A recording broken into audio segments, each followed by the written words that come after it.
लोकसभा चुनाव के नतीजे आए हुए अभी जुम्मा 4 दिन भी नहीं हुए हैं कि विपक्षी दलों के गठबंधन इंडिया में बिखराव शुरू हो चुका है। पहले दिल्ली, फिर राजस्थान और अब हरियाणा में भी इंडिया गठबंधन के भविष्य पर खतरा मंडराता हुआ दिख रहा है। हरियाणा में भी ये गठबंधन जल्द ही टूट सकता है। जी हाँ, दरअसल अब हरियाणा में इंडिया गठबंधन के बिखराव की आशंका काफी ज्यादा तेज हो चुकी है। दरअसल रोहतक से कांग्रेस सांसद दीपेंद्र हुड्डा का इंडिया गठबंधन को लेकर बड़ा बयान सामने आया है। उन्होंने कहा है कि आम आदमी पार्टी के साथ हरियाणा में हमारा गठबंधन सिर्फ लोकसभा चुनाव तक ही सीमित था। उन्होंने ये भी कहा कि विधानसभा चुनाव कांग्रेस अकेले लड़ने के लिए पूरी तरह से सक्षम है। इस वजह से कांग्रेस अकेले ही हरियाणा में चुनाव लड़ेगी। हमें हरियाणा को बचाना है और हरियाणा में बदलाव लाना है।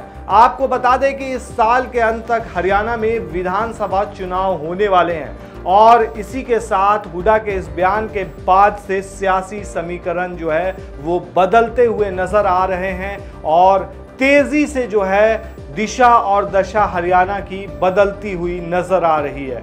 अब यहाँ पर समझने वाली बात यह है कि जैसे आम आदमी पार्टी ने दिल्ली में किया, ठीक वैसा ही ऐलान कांग्रेस ने हरियाणा में कर दिया।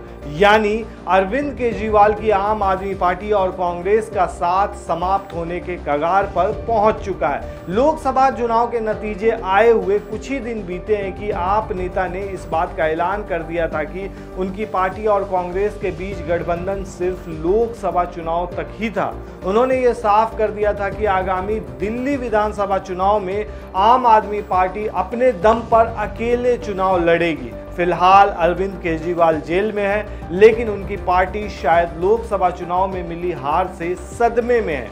दिल्ली की सभी 7 लोकसभा सीटों पर विपक्षी दलों के गठबंधन यानी इंडिया को करारी हार झेलनी पड़ी। 4 सीटों पर आम आदमी पार्टी और 3 सीटों पर कांग्रेस ने लोकसभा चुनाव लड़ा था, लेकिन दोनों में से किसी को दिल्ली में एक भी सीट पर जीत नसीब नहीं हुई है।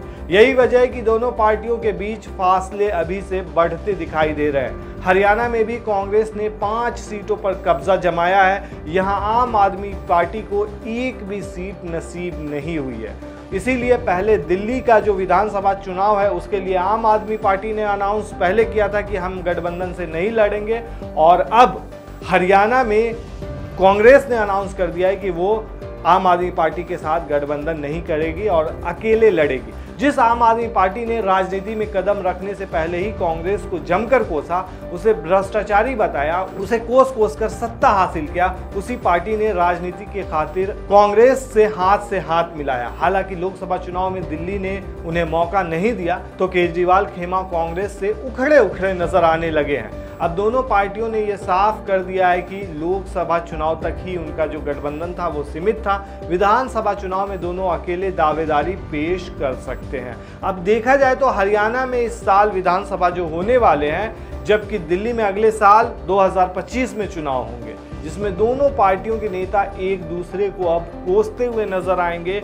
और उसके बाद यही चुनाव की खूबसूरती है, जो कहा जाता है कि एक तरफ अभी साथ में लड़ रहे हैं, अब अकेले लड़ेंगे। अब हरियाणा को भी थोड़ा समझ लेते हैं। आपको बता दें कि हरियाणा की 90 सीटों पर विधानसभा चुनाव अक्टूबर 2024 या उससे पहले किया जा सकता है। हरियाणा विधानसभा का कार्यकाल 3 नवंबर 2024 को खत्म होने वाला है। हरियाणा में इससे पहले अक्टूबर 2019 में विधानसभा चुनाव हुआ था। अभी की हाल की बात करें तो हरियाणा में बीजेपी की सरकार है और नायब सिंह सैनी राज्य के मुख्यमंत्री हैं। राज्य की 90 विधानसभा क्षेत्रों में से 40 में जाटों की मजबूत स्थिति मानी जाती है। यहाँ आप देखेंगे 1966 में जब हरियाणा को पंजाब से अलग किया गया था, तब से जाट समुदाय के सीएम ने 33 साल तक राज्य पर शासन किया है, जबकि गैर जाट सीएम ने लगभग 24 साल तक राज्य चलाया है, जिसमें खट्टर का 9.5 साल का कार्यकाल भी शामिल है। मतलब बीजेपी के जो मनोहर लाल खट्टर है, उन्होंने 9.5 साल तक यहाँ राज किया। हालांकि हरियाणा के पहले और दूसरे सीएम यानी कि भगवत दयाल शर्मा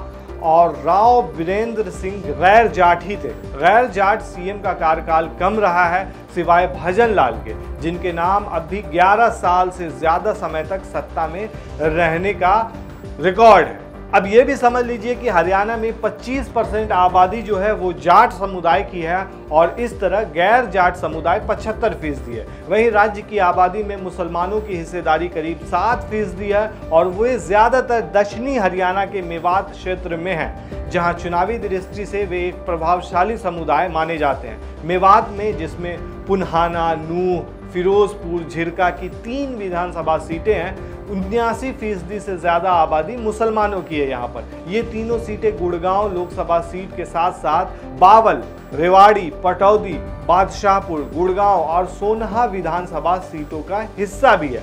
तो यहाँ पर बीजेपी का रास्ता थोड़ा सा मुश्किल हो सकता है। अब ये भी जान लीजिए कि हरियाणा में 2005 से लेकर 2014 तक कांग्रेस ने भूपेंद्र सिंह हुड्डा के नेतृत्व में सरकार चलाई थी। बीजेपी साल 2014 में पहली बार अपने दम पर हरियाणा में सत्ता में आई थी। इसके बाद उसने 2019 में भी अपनी सरकार बनाई, लेकिन उसकी सीटों का आंकड़ा थोड़ा सा 2014 के मुकाबले कम हो गया था। 2014 में 90 सीटों वाली हरियाणा में 47 सीटें जीतने वाली बीजेपी जो थी वो 2019 में 40 सीटें ही जीत पाई थी। उसे जननायक जनता पार्टी यानी जेजेपी के साथ गठबंधन करना पड़ा था, लेकिन अब ये गठबंधन टूट चुका है। वहीं पिछले चुनाव यानी कि लोकसभा चुनाव में राज्य की सभी 10 लोकसभा सीटों पर जीत हासिल करने वाली बीजेपी इस बार 5 सीटें ही जीत सकी है। कांग्रेस ने 5 सीटें जीतने के साथ ही यह संदेश भी दे दिया है कि विधानसभा चुनाव में बीजेपी के लिए लड़ाई बेहद कठिन रहने वाली है। वहीं आम आदमी पार्टी अगर यहां से अलग होकर लड़ती है तो इसका फायदा बीजेपी को हो सकता है, क्योंकि आम आदमी पार्टी डायरेक्ट कांग्रेस के कोर वोट में सेंध लगा सकती है। अब हरियाणा में ये सबसे ज्यादा जो देखने वाली बात है कि पिछले 2 विधानसभा चुनाव में बीजेपी को जीत मिली थी, लेकिन अगर कंपेयर करें तो बीजेपी को जो वोट शेयर जो है और सीट जो है वो एक तरह से धीरे धीरे कम होता चला गया है। वहीं अभी के 2 हाल के ही चुनाव को देखें तो कांग्रेस का ग्राफ जो है हरियाणा में वो धीरे धीरे बढ़ता जा रहा है। और यहीं जो यहाँ का जो मुद्दा माना जाता है, हरियाणा में एक तरह से 2-3 मुद्दे काफ़ी ज़्यादा गरमाए हुए थे पिछले बार। जैसे आप कह सकते हैं कि यहाँ का जो एक बड़ा मुद्दा है वो है अनएम्प्लॉयमेंट का।